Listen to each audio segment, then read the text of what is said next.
Hello, and welcome to today's lesson on finding the nth term of a sequence. To begin with, can you match one rectangle to one circle to one trapezium? How I suggest you do that: pick a circle, substitute in the numbers 1 to 4, see which rectangle that generates. The trapezium is then the challenge. See if you can substitute in the term that they've asked for and get that number. Pause the video now to give that a go. Here are the answers. So for 3n minus 2, you should have realised that gets you the numbers 1, 4, 7 and 10. And that was linked to the trapezium where the 20th term is 58. So if you do 3 times 20, that's 60. 60 minus the 2 gives you 58. For 22 minus 3n, you should have got the numbers 19, 16, 13 and 10. And again, that links to the trapezium. The 15th term is minus 23. Again, because 22 take away 3 times 15 is the same as 22 minus 45, which is minus 23. 2n minus 3 gives you the sequence minus 1, 1, 3 and 5. That was linked to the trapezium where the 200th term is 197. That's 2 times 200 minus 3 is 197. Finally, 29 minus 7n was linked to the rectangle 22, 15, 8 and 1, and the final trapezium, which is the 6th term, is minus 13, because 29 minus 7 times 6 is 29 minus 42, which is minus 13. Today, as I mentioned, we're looking at finding the nth term of a sequence. To begin with, we need to define the nth term of a sequence. We then need to find the nth terms of a sequence using numbers or pictures, and then solve some real life problems. Where this comes in handy in real life is patterns linking data are often used to recognize trends in data, and sequences are definitely a set of patterns that we can often use to determine what's going to happen next.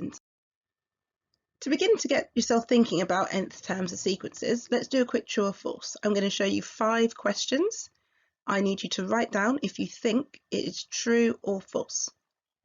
Pause the video now.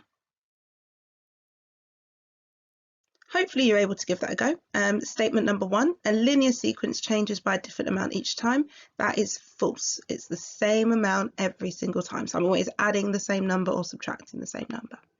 The second one, times table, is an example of a linear sequence. That one is true. The sequence 4 minus 2n tells me to times my number by 2, then subtract 4. That one is false.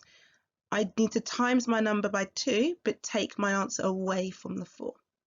Statement number 4, the position to term rule tells me how to get from one term to the next.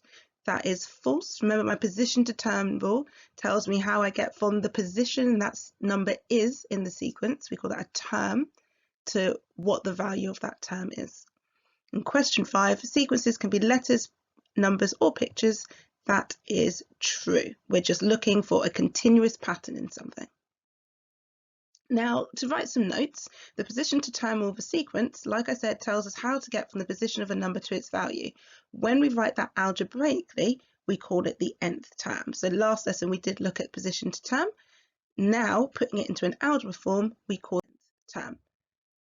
Here is a sequence of dots. Now, it'd be really easy for me to fill in these dots I can see. So in pattern number 1, I can see 3 dots. In pattern number 2, I can see 6 dots. In pattern number 3, I can see 9 dots. And it wouldn't take much to then start to see that these seem to be going up in the 3 times table. So for pattern number 4, I'd expect the answer to be 12. And for pattern number 5, I'd expect the answer to be 15. The position to term rule in this case, from every position number, I am multiplying by 3. So how we write that in algebra would be 3n, because that's how we write 3 times n. So talking it through one more time, my position to term number, I'm multiplying my positions by 3. In algebra, I'd write that as 3 times n, which is why my final answer is 3n. Now it's your turn. With the 4 patterns on the screen, can you try and write their nth term? Some of them might be adding, some of them might be multiplying. Pause the video here to give it yourself a go. Okay, So with this first one, hopefully you spotted that if my position numbers are 1, 2, 3, 4, and 5, I'm just adding 1 each time. So 1 plus 1 gives me the 2, 2 plus 1 gives me the 3, and so on and so forth. With my second sequence that looks like the 6 times table, I write the 6 times table as 6n.